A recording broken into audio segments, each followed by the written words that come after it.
हर हर महादेव मित्रांनो, आज आहे आपला डे 12 ऑफ 90 डेज बॉडी ट्रान्सफॉर्मेशनचा. सो आज आपण जिमला नाही जाणार आहोत, कारण तुम्ही बघू शकता. तर आजचा आपण वर्कआउट करणार आहोत घरी. सो आजचा वर्कआउट राहणार आहे पुशअप्स. सो पुशअप्समध्ये आपण 100 पुशअप्स करणार आहोत, ज्याच्यामध्ये 50 पुशअप्स आणि 50 दंड आपण करणार आहोत. 100 पुशअप्स झाल्यानंतर आपण जातो आपल्या नेक्स्ट वर्कआउटकडे, जो की राहणार आहे गदा वर्कआउट. तर तुम्हाला हे माहितीच असेल, मुग्दर गदा. तर ह्याचा आपण वर्कआउट करणार आहोत. ह्याचे आपण 300 रेपिटेशन्स करणार आहोत आणि हे करून आजचा वर्कआउट इथंच फिनिश. ही आहे आजची body condition.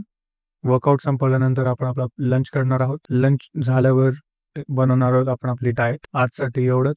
Stay tuned for day 13.